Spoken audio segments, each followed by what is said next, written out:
Hello friend, मैं मुकेश बर्डवाल एक बार फिर से अपने YouTube चैनल में आप सबों का हार्दिक स्वागत और अभिनंदन करता हूं। आज के इस वीडियो में हम लोग बात करेंगे महात्मा गांधी के परिवार के बारे में। महात्मा गांधी के परिवार के बारे में कहने का मतलब है उनके संतान कितने थे, उनकी पत्नी का नाम क्या था, उनके पिता का नाम क्या था, उनके दादा का नाम क्या था। इस तरह के तमाम जो छोटे छोटे सवाल जो परिवार से संबंधित पूछा जाता है उसके बारे में हम लोग बात करेंगे। यद्यपि इसमें कोई कॉन्सेप्ट नहीं है, फिर भी महात्मा गांधी के व्यक्तित्व को समझने में उनके परिवार के सदस्यों के द्वारा भारत के प्रति उनका दिया गया जो योगदान है उस योगदान को हम समझ पाएंगे। हम इस बात को समझने की कोशिश करेंगे कि जिस व्यक्ति ने हमारे देश के लिए इतना बड़ा काम किया, परिवार से वो कितने मजबूत है, परिवार के सदस्यों के प्रति उनका जो दृष्टिकोण था वो दृष्टिकोण कैसा था। हम लोग इन सारी बातों को इस वीडियो में खंगालने की कोशिश करेंगे, इसकी पड़ताल जो है वो करेंगे। लास्ट वीडियो में हमने आपको ये बिल्कुल स्पष्ट रूप में यह बतलाया कि महात्मा गांधी का जो युग है 1919 ईस्वी से प्रारंभ हो जाता है। हमने आपको यह बताया था कि भारतीय राष्ट्रीय आंदोलन 3 चरणों से होकर गुजरता है। उसमें से 1919 से 47 ईस्वी के बीच के चरण को गांधी जी का युग कहकर पुकारा जाता है। और महात्मा गांधी ने ऐसा क्या कर दिया, हमने इस पर जो है लास्ट वीडियो में कुछ डिस्कशंस किए थे, कुछ बातें हमने बताई थी। हालांकि अभी आने वाले समय में कई वीडियोज इस पर बनेंगे और उसके आधार पर आप आकलन कर पाओगे कि महात्मा गांधी का क्या योगदान है भारतीय राष्ट्रीय आंदोलन में। भारत की आजादी में मेरे हिसाब से केवल और केवल गांधी जी का योगदान नहीं है, सबने मिलकर संघर्ष किया। भारत की जनता ने गांधी जी का साथ दिया, सुभाष चंद्र बोस ने संघर्ष किया, भगत सिंह ने संघर्ष किया, ठीक है, इसके बाद जवाहरलाल नेहरू ने भी संघर्ष किया, सबने मिलकर संघर्ष किया। फिर भी जो है सुभाष चंद्र बोस के युग के नाम से कोई युग नहीं कहा गया, हम लोग भगत सिंह के नाम से कोई युग नहीं कहते हैं, हम नेहरू युग के नाम से कोई युग नहीं कहते हैं, हम सरदार पटेल के नाम से कोई युग नहीं कहते हैं, हम गांधी युग ही क्यों कहते हैं। ठीक है, ये बात अगर आपको समझना है तो निश्चित रूप से ये कोई एक वीडियो का मैटर नहीं है, ये वास्तव में कई वीडियो जिसमें बनेंगे। और भारत में 1919 से 47 ईस्वी के बीच ये राष्ट्रीय आंदोलन का तीसरा चरण था, अंतिम चरण था, लेकिन सबसे खतरनाक चरण था ब्रिटिश शासन के दृष्टिकोण से और भारतीय राष्ट्रवाद को प्रखर दौर की एक प्रकार से शुरुआत थी। तो महात्मा गांधी ने ऐसा क्या किया, महात्मा गांधी की बात कुछ और थी और जो कि कह सकते हैं कि राष्ट्रीय आंदोलन के प्रथम 2 चरण में देखने को नहीं मिला। महात्मा गांधी के भारतीय राष्ट्रीय आंदोलन में प्रवेश से राष्ट्रीय आंदोलन में क्या एक नई त्वरा उत्पन्न हुई, ऊर्जाशील कैसे हुआ, कैसे उन्होंने मतलब राष्ट्रवाद की भावनाओं को जन जन तक में पहुंचाया, कैसे एक आंदोलन को सच्चे अर्थों में जन आंदोलन में तब्दील कर दिया, कैसे एक जन जन का जो संगठन कांग्रेस जो अभी तक सूक्ष्म लोगों को रिप्रेजेंट करने वाली संस्था थी वो कैसे जन जन की संगठन बन गई। ठीक है, कैसे उन्होंने जनता की आवाज को अपने मंच से बुलंद करना प्रारंभ किया और कैसे ब्रिटिश सरकार के खिलाफ भारतीय राष्ट्रवाद की जो भावनाएं भड़क रही थी उसको संगठित नेतृत्व प्रदान कर राष्ट्रवाद की अलख जगा दी और ब्रिटिश सरकार के लिए एक जोरदार चुनौती उत्पन्न की।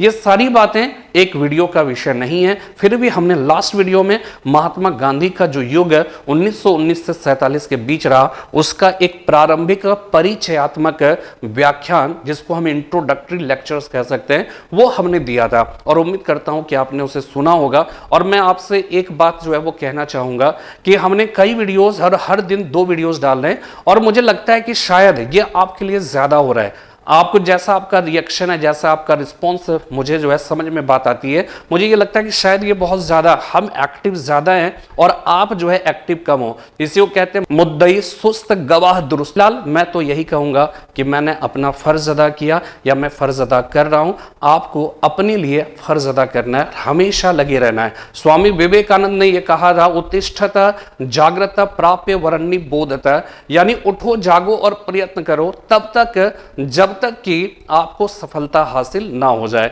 तो मुझे लगता है कि ये सोने का वक्त नहीं है, ये और भी काम करने का वक्त है।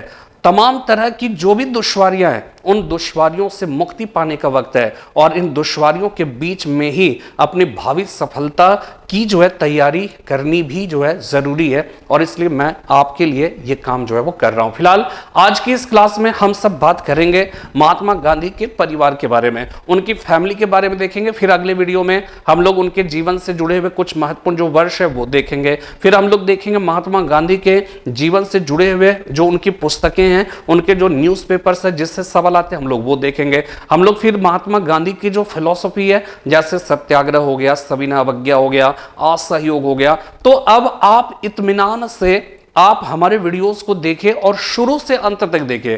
शुरू में हो सकता है कि आपको जो है जो बातें समझ में आ रही हो, ठीक है, आपको लग रहा हो कि इंटरेस्टिंग है, आपको लग रहा हो कि इंपॉर्टेंट है, लेकिन आप लास्ट में हो सकता है कि उससे कहीं ज्यादा इंपॉर्टेंट बातें मैं उसमें जो है जिक्र कर रहा हूं। तो इसलिए वीडियोस पूरा देखें और ये अनुकंपा मत करिए हमारे ऊपर जो है, ठीक है ना, कि हम आपने पूरा वीडियो देखा और हमारे लिए बड़ा जो है बहुत अच्छा काम कर दिया। आप देखिए और खुद उससे अपने जीवन में उतारिए, यही आपके लिए बेनिफिशियल होगा। तो फिलहाल आज की क्लास को आगे बढ़ाते हुए, ठीक है, हम लोग यहां पे जो है वो क्या है कि देखिए महात्मा गांधी फैमिली, परिवार, ठीक है, महात्मा गांधी का परिवार जो है हमें समझना है, ठीक है ना। अब यहां पे देखिए गांधी जी के परिवार के सदस्य की बात करें तो यहां पे पिता, दादा, माता, भाई बहन कौन थे, ठीक है, पत्नी कौन थी, संतान कितने थे, ये सारी बातें। तो देखिए यहाँ पे पिता की अगर बात करें तो उनके पिता का नाम करमचंद गांधी था, ठीक है, और जिनको काबा गांधी कहकर पुकारा जाता है, इसलिए गांधी जी का पूरा नाम मोहनदास करमचंद गांधी है। तो मोहनदास करमचंद गांधी जो है वो महात्मा गांधी के पिता का नाम था। वो काबा गांधी कहलाते थे और दीवान थे वो कहाँ के, पोरबंदर के, राजकोट के, बांकानेर, ये सब के सब गुजरात के रियासत हुआ करते थे, प्रिंसली स्टेट्स हुआ करते थे।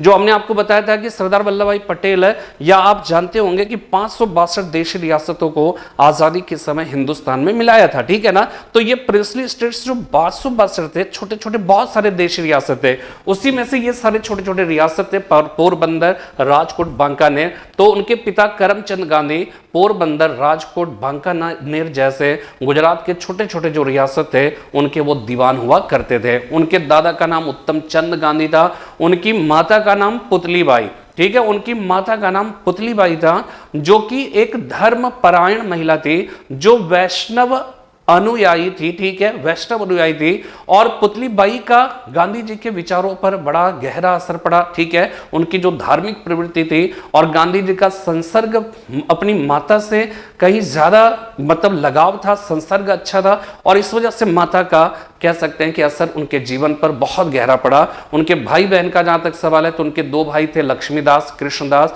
और उनकी एक बहन थी जिनका नाम रालिया बेन था, ठीक है। लक्ष्मीदास के बारे में यह समझ लीजिए कि अगर आपसे यह सवाल पूछा जाएगा कि गांधी जी को दादा अब्दुल्ला एंड कंपनी के मुकदमे का प्रस्ताव, ठीक है, साउथ अफ्रीका में जाने का, वो किनके पास आया था, तो गांधी जी के बड़े भाई जो लक्ष्मीदास थे, लक्ष्मीदास के पास ही गांधी जी के साउथ अफ्रीका में जाने का प्रस्ताव दादा अब्दुल्ला एंड कंपनी का मिला था, ठीक है। इसके बाद कृष्णदास हो गए, जिनको करसन दास भी कहा जाता है, उनकी एक बहन रालिया बेन भी थी, ठीक है। महात्मा गांधी की पत्नी का नाम जो है वो कस्तूरबा गांधी, सब लोग जानते हैं, ठीक है। लेकिन एक बात जानिएगा, एक बार मुझे याद है कि सवाल आया था कि 1942 के भारत छोड़ो आंदोलन के समय में जब पुणे के आगा खां पैलेस में महात्मा गांधी को गिरफ्तार कर रखा गया था, तो उस समय जो है वहां पर क्या है कि कस्तूरबा गांधी भी थी। तो सवाल यह आया था कि 1942 के भारत छोड़ो आंदोलन के समय में जब पुणे के आगा खां पैलेस में महात्मा गांधी और कस्तूरबा गांधी को रखा गया था, तो उस समय उनकी उम्र कितनी थी, ठीक है, उस समय उनकी उम्र कितनी थी, यह ध्यान में रखना है, ठीक है। और यह कैसे निकलेगा, तो आपको यहां पे यह समझना है कि कस्तूरबा गांधी जो कि गोकुलदास माकन की पुत्री थी, और 1876 एडी में ही जो है वो क्या है कि कस्तूरबा गांधी के साथ महात्मा गांधी की सगाई हो गई, और 1883 ईस्वी में 1883 एडी में महात्मा गांधी की कस्तूरबा गांधी से शादी हुई। लेकिन गांधी जी का जो कस्तूरबा गांधी है, कस्तूरबा गांधी का जन्म कब हुआ, और गांधी जी से वो बड़ी थी या छोटी थी या लगभग समान उम्र की थी, क्या है, तो यहां पे ये ध्यान रखना है कि कस्तूरबा गांधी का जन्म जो है अप्रैल 1869 ईस्वी में। और आपको मालूम है कि महात्मा गांधी का जन्म जो है, महात्मा गांधी का जन्म अक्टूबर 1869 में हुआ था, ठीक है, अक्टूबर 1869 में, और अप्रैल 1869 में कस्तूरबा गांधी, यानी कस्तूरबा गांधी जो है वो महात्मा गांधी से 6 महीने बड़ी थी, ठीक है, 6 महीने बड़ी थी, लेकिन दोनों का जो जन्म वर्ष है वो सेम है। 1869 में महात्मा गांधी का भी जन्म हुआ और 1869 एडी में कस्तूरबा गांधी का भी जन्म हुआ, लेकिन कस्तूरबा गांधी का जन्म 1869 में अप्रैल माह में हुआ, वहीं महात्मा गांधी का अक्टूबर माह में। तो लगभग 6 माह कस्तूरबा गांधी महात्मा गांधी से जो है वो बड़ी थी। इसलिए 1942 के भारत छोड़ो आंदोलन के समय की बात करें तो 1942 है तो इधर 42 साल हो गया और 1869 से उधर 31 ले लीजिए, तो 31 और 42 लगभग 72-73 साल के, यानी कि लगभग समान उम्र के थे वे लोग। ठीक है, 6 महीने का आसपास का जो है। तो ओवरऑल ये ध्यान रखना है कि कस्तूरबा गांधी जो है वो महात्मा गांधी से 6 माह बड़ी थी। ठीक है, महात्मा गांधी के 4 पुत्र थे, 4 संतान थे, हरिलाल, मणिलाल, रामदास, देवदास। अब इसमें जो है ये हरिलाल, मणिलाल, रामदास, देवदास जो उनके 4 पुत्र हैं, इनको समझना बहुत जरूरी है, क्योंकि इनसे सवाल जो है बहुत बार पूछा गया कि वो कौन सा पुत्र था महात्मा गांधी का जो विद्रोही हो गए, वो कौन सा पुत्र महात्मा गांधी का था जिन्होंने महात्मा गांधी को मुखाग्नि दी थी, वो कौन सा पुत्र महात्मा गांधी का था जो महात्मा गांधी के साथ ही अक्सर रहा करते रहे, महात्मा गांधी का वो कौन से ऐसे पुत्र थे जो सी राजगोपालाचारी यानी चक्रवर्ती राजगोपालाचारी के दामाद थे। तो ऐसे तमाम तरह के सवाल जो है पूछे जाते हैं। ठीक है, ये भी हम लोग को देख लेना, कॉन्सेप्ट तो समझना ही है, लेकिन कुछ फैक्ट्स भी जो है जो कभी कभार आ जाते हैं विभिन्न एग्जाम्स में, तो उसको जो है ओवरऑल क्या है कि समझना है। ठीक है, इसके बाद देखिएगा हमने इसीलिए ये बहुत ही इंपॉर्टेंट जो है, ये थोड़ा सा हौच पौच आपको लग रहा होगा, लेकिन कुल मिलाकर जो है ये बहुत ही इंपॉर्टेंट है। हमने यहां पे लिखा गांधी जी के 4 पुत्र। ठीक है, तो गांधी जी के 4 पुत्र में सबसे पहले आप लोग ऐसे ही बनाइएगा। ठीक है, गांधी जी के 4 पुत्र हैं, इसके बाद ये हरिलाल हो गए, मणिलाल, रामदास, देवदास, और सब क्रम से है, ये ध्यान रखिएगा। ठीक है, सब क्रम से, यानी हरिलाल सबसे बड़े हो जाएंगे, उसके बाद मणिलाल हो जाएंगे। ठीक है, इसके बाद रामदास और इसके बाद क्या हो जाएंगे, देवदास हो जाएंगे। तो हरिलाल सबसे बड़े हैं, मणिलाल उसके बाद रामदास, उसके बाद देवदास। दूसरी इंपॉर्टेंट बात समझिएगा, हरिलाल, मणिलाल इन दोनों का जन्म जो है इंडिया में हुआ था। ठीक है, जबकि रामदास और देवदास इन दोनों का जन्म साउथ अफ्रीका में हुआ। प्रथम 2 भाई का जन्म जो है वो भारत में, अंतिम 2 भाई का जन्म दक्षिण अफ्रीका में हुआ। ठीक है, अब हम लोग बात करते हैं हरिलाल के बारे में। ध्यान ये रखना है कि गांधी जी के जो सबसे बड़े पुत्र हरिलाल थे वो विदेश में पढ़ना चाहते थे, पाश्चात्य शिक्षा ग्रहण करना चाहते थे, लेकिन गांधी जी ने मना कर दिया। गांधी जी ने कहा कि पाश्चात्य शिक्षा हासिल करने से हम अंग्रेजों के खिलाफ जो संघर्ष है वो संघर्ष के लिए हम अनुकूल नहीं होंगे। ठीक है, और जो है तमाम तरह की बातें थी, जिसकी वजह से क्या है, हरिलाल जो है अपने पिता के विद्रोही हो गए थे, अपने पिता से विद्रोह कर दिया, और आप समझ जाइए दोनों के बीच के रिश्ते इतने खराब हो गए कि एक वक्त ऐसा भी आया कि हरिलाल घर छोड़कर जो है वो चले गए, घर छोड़कर 1911 में जो है वो चले गए। ठीक है, ये गांधी जी के सबसे बड़े पुत्र थे, और आप समझ जाइए कि गृह त्याग के बाद उन्होंने क्या किया, पहले इस्लाम धर्म को ग्रहण कर लिया, और इस्लाम धर्म को ग्रहण करने के बाद उन्होंने अपना नाम ही बदल कर लिया अब्दुल्ला गांधी। लेकिन बाद में क्या है, फिर इस्लाम धर्म को भी छोड़ दिए और अपना लिया किसको, आर्य समाजी हो गए।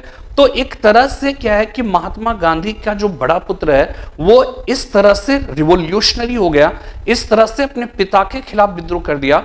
महात्मा गांधी ने उन्हें पटरी पर लाने की बड़ी कोशिश की, उनको समझाने का प्रयास किया, लेकिन महात्मा गांधी की बात जो है वो इसीलिए क्या है कि मतलब आप इसको ऐसे समझिए कि जो बड़ा पुत्र हरिलाल थे उन्होंने महात्मा गांधी से किस हद तक घृणा की, उनको उनके इस कथन से समझा जा सकता है। हरिलाल ने यह कहा था कि जिन्हें भारत के सारे लोग भारत के राष्ट्रपिता कहते हैं, अच्छा होता वो मेरे पिता ना होते। ठीक है, और महात्मा गांधी के एक स्टेटमेंट से भी समझा जा सकता है कि हरिलाल गांधी जी के लिए कितने बड़े चुनौती थे। गांधी जी ने यह कहा कि हमारे जीवन में दो हमारे उद्देश्य थे, एक था भारत की आजादी और दूसरा जो है भारत की आजादी और दूसरे हमारे जो है उद्देश्य थे हरिलाल को जो है पटरी पे लाना। हमने भारत की आजादी तो हासिल कर ली, लेकिन मैं अपने पुत्र को जो है पटरी पर नहीं ला सका। तो ये उन्होंने कहा कि यह आजादी के संघर्ष से भी ज्यादा कठिन था अपने पुत्र को पटरी पे लाना, उनको ट्रैक पे, सही रास्ते पे, सही मार्ग पर लाना, वो उससे भी ज्यादा जो है वो क्या है कि चुनौतीपूर्ण कार्य सिद्ध हुआ। तो हरिलाल जो है, ध्यान ये रखना है, हरिलाल वो गांधी जी के बड़े पुत्र थे। आप समझ लीजिए क्या क्या लिखा हूं। 1911 में ये विद्रोही हो गए और होकर जो है घर छोड़ दिया।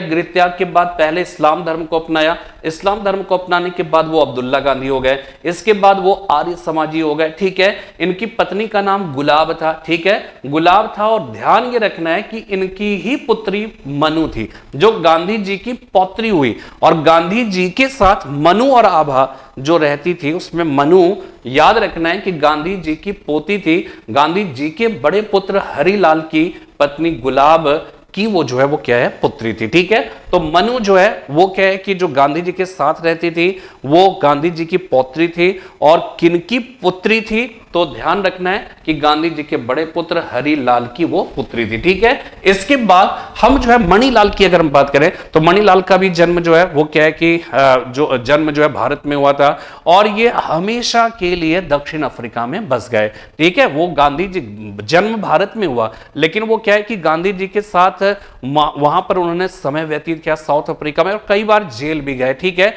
और जब 1915 ईस्वी में गांधी जी साउथ अफ्रीका से हिंदुस्तान वापस लौट आए तो मणिलाल ने ही गांधी जी के वहां पे जो अधूरे कार्य थे, और सबसे बड़ी बात कि गांधी जी ने साउथ अफ्रीका में इंडियन ओपिनियन नामक एक समाचार पत्र का जो प्रकाशन प्रारंभ किया। हालांकि जो है उसके संपादक जो है वो कोई और थे, लेकिन वास्तविक संपादन की भूमिका महात्मा गांधी ही निभाया करते थे। तो इसी वजह से क्या है कि गांधी जी जब 1915 में चले आए तो इंडियन ओपिनियन नामक उनका जो समाचार पत्र था, उस समाचार पत्र की पूरी जिम्मेदारी वहां के फिनिक्स आश्रम, ठीक है, जो डरबन में था, डरबन के फिनिक्स आश्रम से संचालन जो है वो कौन करने लगे थे? मणिलाल। तो मणिलाल की पत्नी का नाम सुशीला मशरूवाला था। और ध्यान रखना है कि गांधी जी के कौन से पुत्र जो हमेशा हमेशा के लिए साउथ अफ्रीका में बस गए, तो वो हो जाएंगे मणिलाल हो जाएंगे। ठीक है, इसके बाद देखिएगा रामदास की बात करिए, बहुत ही इंपॉर्टेंट। इनका जन्म साउथ अफ्रीका में हुआ और ये गांधी जी के तीसरे नंबर के पुत्र थे। लेकिन गांधी जी की जब डेथ हुई तो रामदास ने उनको मुखाग्नि दी थी। ये ध्यान रखिएगा, ये सवाल एक बार जो है पूछा गया था। ठीक है, तो गांधी जी को मुखाग्नि किसने दी थी? तो वो है तीसरे पुत्र रामदास गांधी ने। ठीक है, रामदास गांधी के बारे में कुछ और बातें समझ लीजिए। रामदास गांधी के ही पुत्र का नाम कानू गांधी था। ठीक है, रामदास की पत्नी का नाम निर्मला, ठीक है, निर्मला हो जाएगा रामदास की पत्नी का नाम, और रामदास के पुत्र का नाम कानू गांधी था। और कानू गांधी के बारे में ध्यान रखना है कि इनको गांधी जी का हनुमान कहा जाता है, गांधी जी का फोटोग्राफर, गांधी जी के ये व्यक्तिगत स्टाफ थे। और कानू गांधी के बारे में कहा जाता है महात्मा गांधी ने जिस एक व्यक्ति को अपने तस्वीर लेने की इजाजत दी थी, अपनी फोटोग्राफी करने की इजाजत दी थी, वो कानू गांधी थे। ध्यान रखना है। और कानू गांधी को उनको कैमरा दिया था घनश्याम दास बिड़ला ने खरीद कर। ठीक है, और कानू गांधी के बारे में यह कहा जाता है कि उनको ही एकमात्र कह सकते हैं कि वो ऐसे व्यक्ति थे जिनको गांधी जी को कभी भी उन्होंने जो है तस्वीर लेने की इजाजत दी थी। गांधी जी ने एक बात केवल कानू गांधी से कहा था कि तुम मुझे मतलब जो है 1 2 3 कहने के लिए, या कह सकते हो कि मैं तुम्हारी फोटो खींचने वाला या आपकी फोटो खींचने वाला, आप रेडी हो जाओ, मैं जैसे ही रेडी बोलूंगा तो आप रेडी हो जाइएगा। उन्होंने कहा कि हमें इस तरह का कैंडिड फोटो लेना है। कहने का मतलब है, आप समझ जाइए कि मैं कुछ भी कर रहा हूं, मुझे कहना नहीं है, आपको खींचना है खींच लीजिए, लेकिन आप अलर्ट रहने के लिए सावधान मुद्रा में। इसलिए गांधी जी की किसी भी जो है आप तस्वीर को अगर आप गौर से देखिएगा तो ये नहीं लगेगा कि वो गांधी जी कैमरामैन को देख रहे हैं। ठीक है, तो ये अपने आप में एक इंपॉर्टेंट बात है। तो कानू गांधी को गांधी जी का हनुमान कहा गया। और कानू गांधी की ही पत्नी का नाम आभा गांधी है। ठीक है, आभा गांधी जो कि गांधी जी के साथ रहा करती थी। ठीक है, तो मनु गांधी जी की पौत्री हो गई। और जबकि गांधी जी के पौत्र वधु का नाम जो है वो आभा गांधी था। ठीक है, तो रामदास, इसके बाद देखिए देवदास गांधी की बात है। तो देवदास गांधी गांधी जी के सबसे छोटे पुत्र थे, जो गांधी जी के साथ रहते थे। ठीक है, और ये सी राजगोपालाचारी, यानी सी राजगोपाल, इनकी पत्नी का नाम लक्ष्मी था। ठीक है, और इनके साथ उनका लव मैरिज हुआ था, और सी राजगोपालाचारी के वो दामाद थे। ठीक है, देवदास गांधी गांधी जी के साथ रहते थे। इवन की जो गोलमेज सम्मेलन वगैरह हुआ वहां पर भी गए थे। यहां तक कि 1932 ईस्वी में जब पूना पैक्ट हुआ था, उस समय भी वहां पे उपस्थित थे, जब बी.आर. अम्बेडकर और गांधी जी के बीच में हुआ था।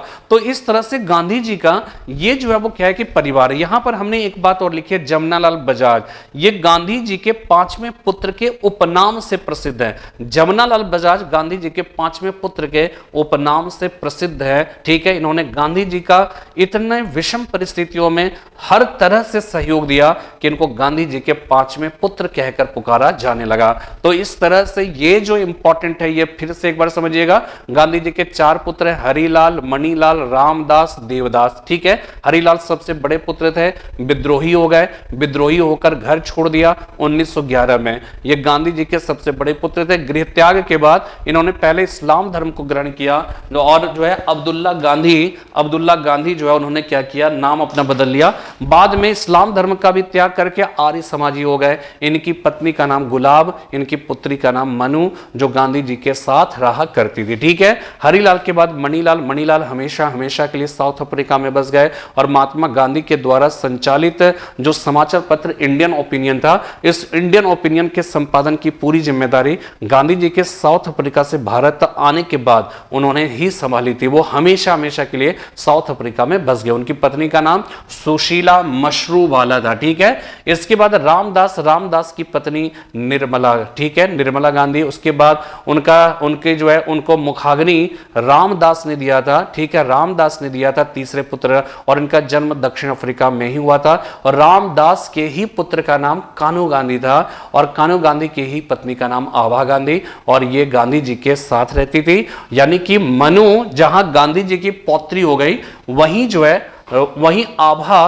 गांधी जी के पौत्र वधू थी। ठीक है, पौत्र वधू थी। इसके बाद देवदास गांधी के बारे में हमने आपको बताया। देवदास गांधी जो है वो सी राजगोपालाचारी के दामाद थे, ये सबसे छोटे पुत्र थे, गांधी जी के साथ रहते थे। और कान्हू गांधी के बारे में हमने आपको बताया, गांधी जी के हनुमान थे, वो गांधी जी के फोटोग्राफर थे, और वही एकमात्र ऐसे शख्सियत थे जिनको कि गांधी जी का किसी भी स्थिति में फोटो लेने की उनको इजाजत थी, उनको अनुमति थी। ठीक है, और यहां तक कि कान्हू गांधी ने जो कुछ फोटोज ऐसे खींचे थे, वो फोटो का इस्तेमाल रिचर्ड एटनबरो ने, जिन्होंने गांधी फिल्म बनाई थी, उसमें उन्होंने इस्तेमाल भी किया था। यहां तक कि अगर हम बात करें और कुछ एक आपको कंफ्यूजन न रहे, भारत की जो राष्ट्रीय मुद्रा है, जो करेंसी है, उस करेंसी में गांधी जी की जो तस्वीर है, उस गांधी जी का तस्वीर किसने लिया था, वो जो है वो क्या है कि वो स्पष्ट नहीं है। ठीक है, इसलिए आप ये मत समझिए कि वो भी फोटो कान्हू गांधी ने लिया, लेकिन उस फोटो को किसने लिया था ये स्पष्ट नहीं है, ये ज्ञात नहीं है।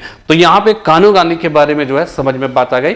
तो इस प्रकार अगर हम बात करें महात्मा गांधी के परिवार की, ठीक है, तो आपने समझ लिया होगा कि महात्मा गांधी का परिवार जो है वो क्या है, और उनके कैसे कैसे मतलब जो है उनके पिता का नाम क्या था, उनके पत्नी का नाम क्या था, और उम्र के हिसाब से उनके पुत्र का नाम क्या, 5वें पुत्र क्या, इस तरह के जो छोटे छोटे सवाल आते हैं, मुझे लगा कि इस पर एक वीडियो जो है बनाया जाना चाहिए, और हमने जो है बनाया। उम्मीद करता हूं कि आपको यह भी जो है वीडियो अच्छा लगेगा। नेक्स्ट वीडियो में हम लोग गांधी जी से जुड़े कुछ और महत्वपूर्ण तथ्यों की बात करेंगे। तब तक के लिए जय हिंद, जय भारत।